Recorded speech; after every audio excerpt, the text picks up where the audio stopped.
Welcome back to my channel. This is going to be a review of just a review of one single book. I'm excited. This is a review of Stephen King's The Stand, and I'm excited for one because this is the biggest book that I've read. There are, 1123? Nope. 1150. 1150 pages. So this is the biggest book that I have read to date, and I am glad that I read this. I chose this book because this book was my Everest, when I was a teenager. I remember seeing this book, not this cover, but my mom is a huge Stephen King fan, and I remember her checking this book out of the library, and I remember it sitting on her nightstand forever. And I remember flipping through it and just seeing the page count alone, and I was just like, oh, I'll never be able to read a book this big. But when I read the back of it, I was like, the story, is so interesting. I genuinely would want to read this story if it wasn't so long, because in my mind at that point, I had never attempted to read a book this big, and if I did, it was me trying to be on some Matilda, where I go to the library and I'm just I want the biggest book they have. No, and I wasn't gonna read it because it wasn't interesting. But this book, it always interested me, but I had always talked myself out of reading it because of the page count. And I remember one day, a few months ago, I was just I want to read some of the books that my mom has read, and this was the first book that came to mind. So I got it, and as intimidating as it was for me, I would have to say this is the best book that I have read in my entire life. I've been reading for a very long time, been reading since I was a child, and I hate to say this, but my mom kind of used to use it as a punishment, even though it really wasn't a punishment for me because I love to read. But she used to use that as a way of punishment, go to your room and read when I would do something wrong. Don't threaten me with a good time. But out of all the books that I can remember reading, The Stand is the best book that I have read. Definitely the best book that I have read so far in 2024, but I would venture to say that it is the best book that I have read so far in my life. Let me just, before I continue to ramble, let me just go to my reading journal, because I honestly was blown away by that book. And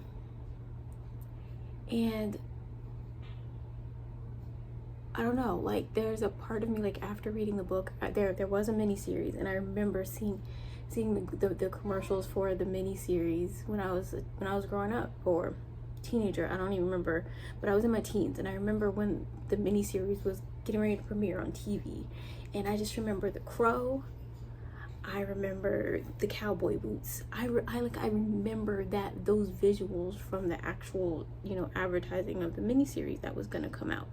But I told myself, just from from the visuals, I was like, this is gonna be too scary for me, I don't want to watch it. So I've never watched the miniseries either. And after reading the book, I don't want to watch it, because I don't want it to be one of those things where they just mess up the book, because they've done that with so many other books that I've read, and I was just so excited to see the movie adaptations, and was just highly, highly disappointed. The whole Bourne series, highly disappointed with the movies after reading the books. Ender's Game, highly disappointed with the movie after reading the book. So when it comes to The Stand, like I don't want to jinx it. Like I don't want to jinx it, because it's just like it's just it for me, and I don't want the miniseries to kill it. So, but anyway, when I told my mom I was reading The Stand, she was so excited because it's one of her favorite books, and I was talking to her, well, at the time when I talked to her the first time, like I wasn't that far into it, so she was like, you know, kind of giggling and laughing because I hadn't gotten to anything good per se yet in her mind. But you know, obviously I was gonna check back in with her after I finished the book, because because then I could really like talk to her about it. But anyway, obviously did the reading journal for it, and yes, I did the $S. I couldn't help it. So I did. So the first thing that I had to realize with a book this big was that I had to slow down. And when I say that, it's like I'm so used to these like 300, 400 page books, and so everything happens like so fast. And with an almost 1200 page book, it's not gonna happen fast, so I had to slow down and let the story build. And because I was just used to shorter, faster paced novels. Not saying that it's not fast paced, because it does pick up, and when it does, stuff is just happening left and right. But I had to slow down and literally take it all in, because in the beginning there is so much to take in, and I had to realize that I had to let the story build. The detailed descriptions of the every place they went, the character development was very detailed, and you felt like you knew them, and you understood why they said certain things. You started to understand why they behaved a certain way. You just really felt so connected to every single character that was brought up in this book, even the ones that you aren't, I guess you're not supposed to like. You really feel an attachment to them, whether they were on the side of good or on the side of evil, just say. But you really felt an attachment to every single character, because they were just so fleshed out.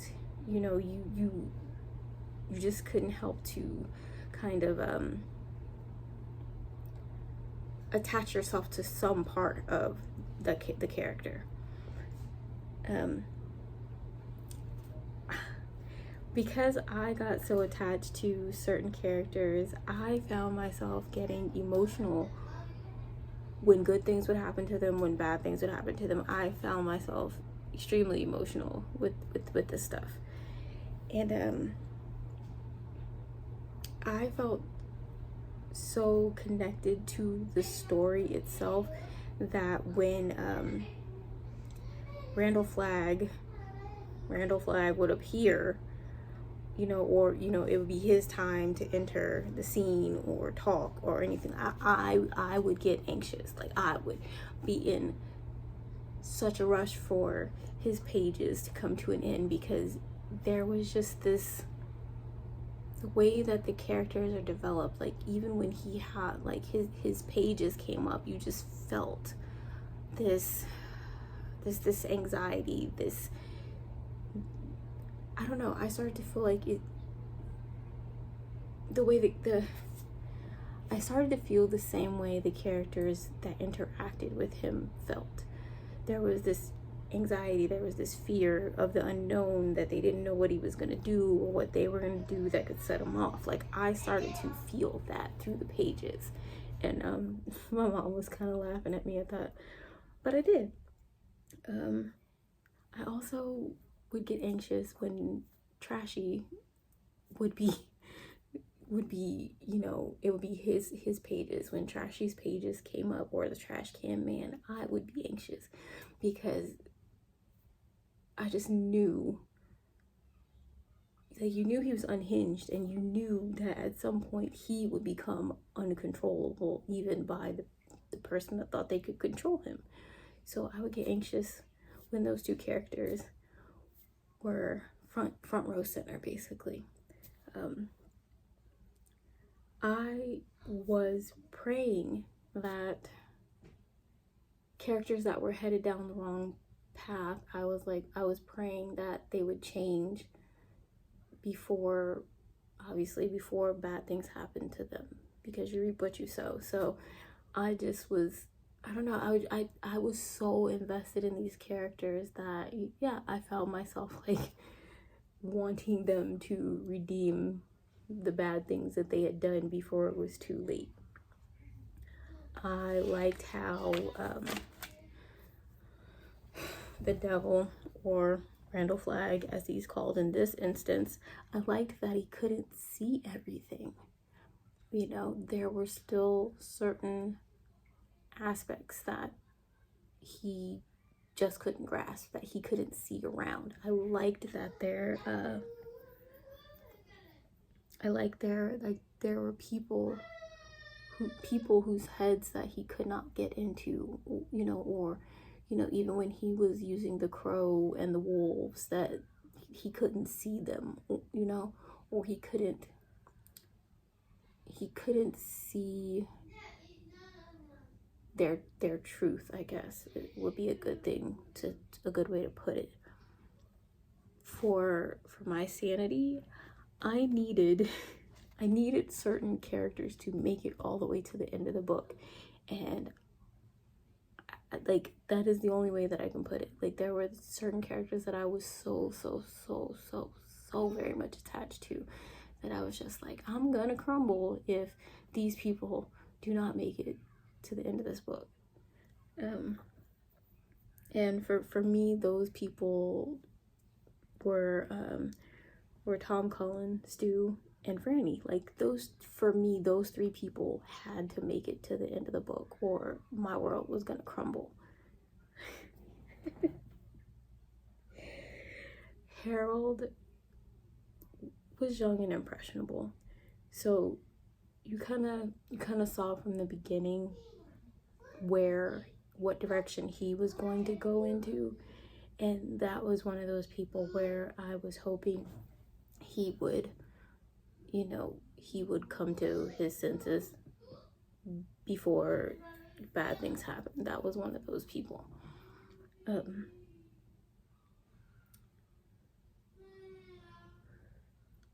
Mother Abigail.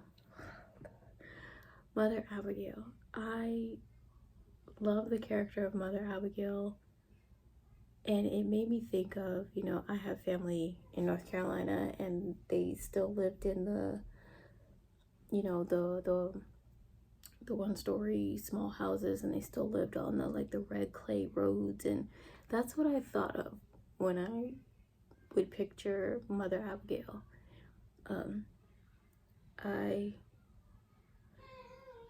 I understood, the idea of her holding on until everyone was in the places that they needed to be.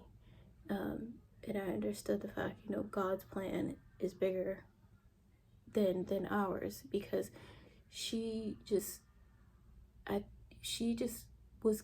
knew, like, with her age, she's just like, I'm not supposed to still be alive. Everyone around me has already come and gone, and I'm still here. So God needs me for something. God is using me for something. God is keeping me here for something. And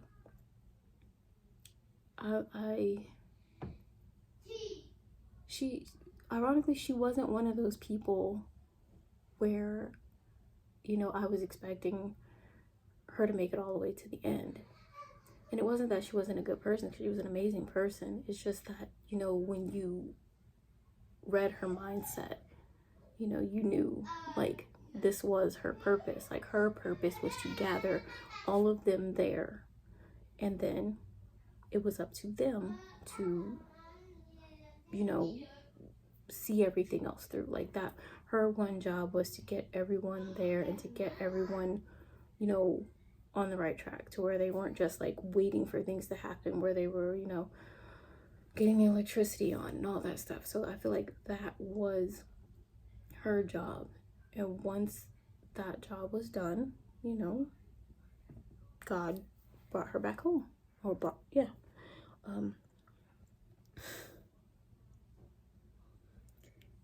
There were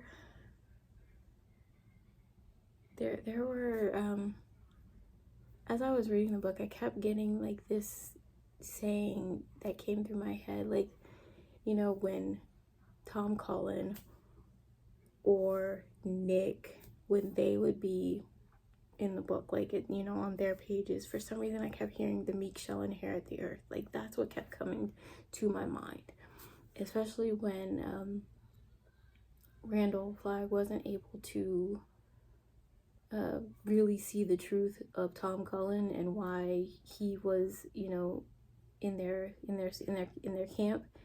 I just kept hearing like the meek shall inherit the earth. I don't know. It's just what I kept hearing in my head when I was reading, especially when I was reading their parts. This book was just everything for me.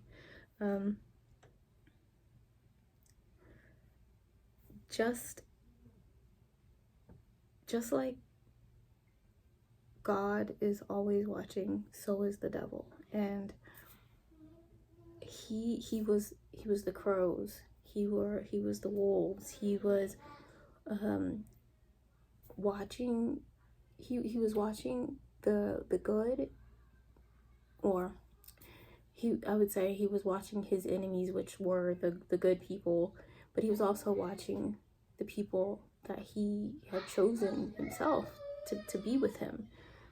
And so he was watching everything, or at least trying to watch everything, watching what he could, I guess. So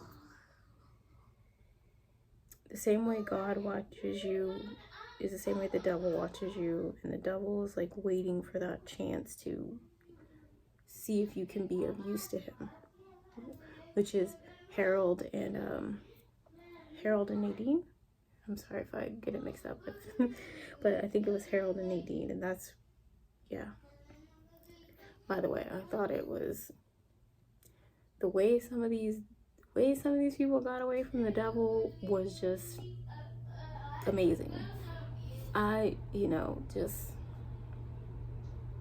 they were going out. They were, it was just, yeah. One thing that I was not expecting was the drawings that were sprinkled throughout the book. I was not expecting drawings, period, but the fact that, you know, they were in parts where you made it like far enough into the book and you could really start to visualize things, and then you get a picture and you're like, shit, like because they were like, they even if you imagined something before you got to the picture was just like would put it over the top, especially towards the end when you saw the trash can man with the after, you know, being around the radiation. And oh my god, I couldn't even really look at that picture, but I just like that they were that they were sprinkled in throughout the book. It just added to it helped the imagery. Like your imagination could just zero in on it, and you're just like, it helps the story. It really does.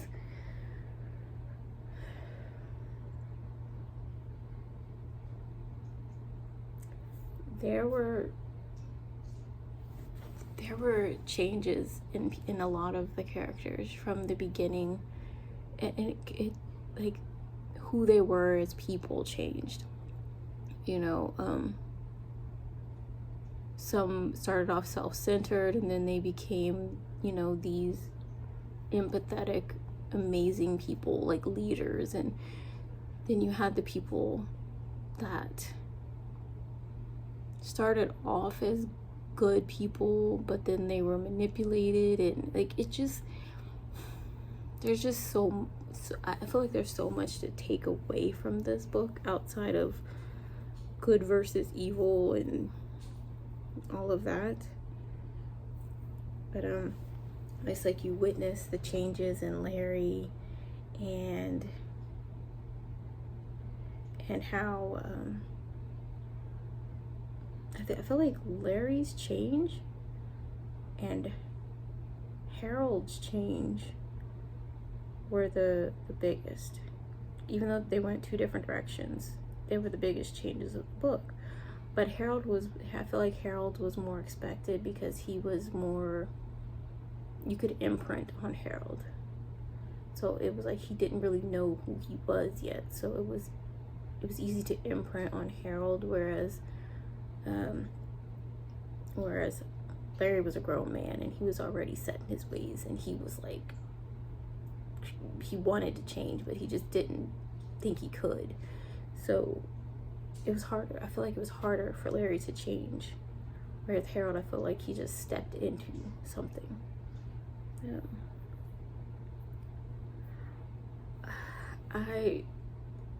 It was, I don't want to say it was crazy, but it was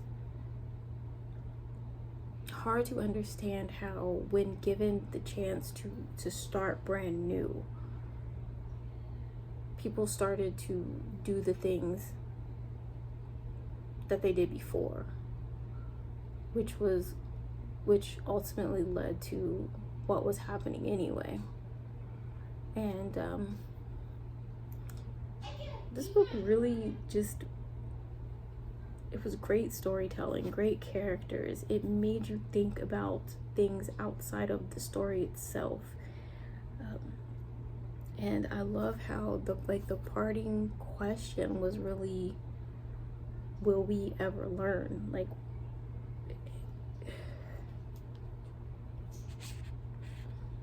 and based on the way like things ended, it's a very good question.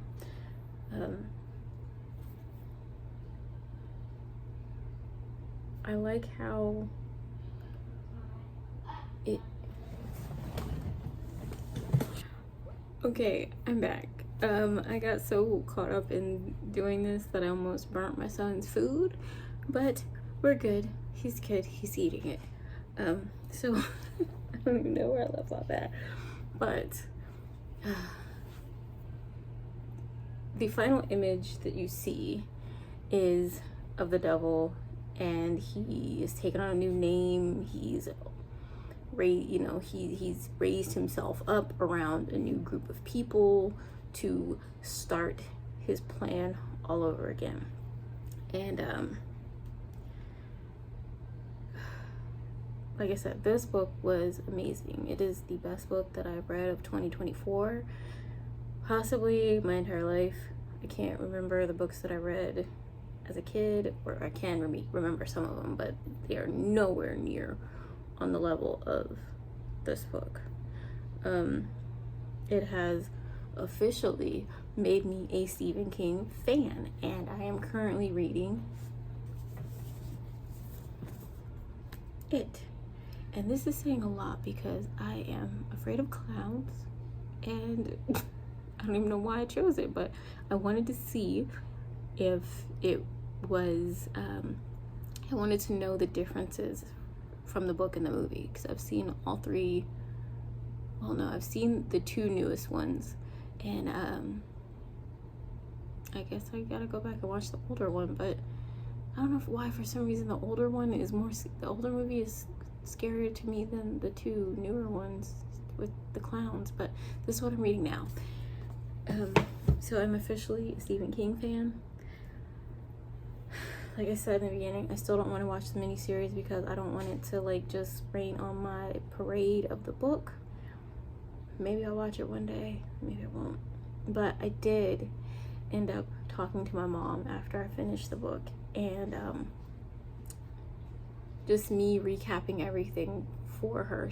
Her eyesight is a lot worse now, but she was like, man, if I could find this book in large print, she said she would reread it again. And you know, I swear, my mom is a Stephen King fan through and through. There used to be Stephen King books all over the house, and so I am going to look for a large print of this book. It's probably gonna cost a lot, but you know, it's for my mom, and I would love to see the reaction on her face if I can find a super large print of this book for her. But yes, your girl is an official Stephen King fan. I don't know why I chose, you would have thought that I would have chosen like a smaller book to break into Stephen King, but no, I chose the book that just held on to my memory all these years, and it just so happened to be The Stand, and it is an amazing book. If you have not read it, please check it out. I know it's, you know, it was written decades ago, but it's still very relevant, still a very amazing book. So thank you for tuning in to this review of Stephen King's The Stand.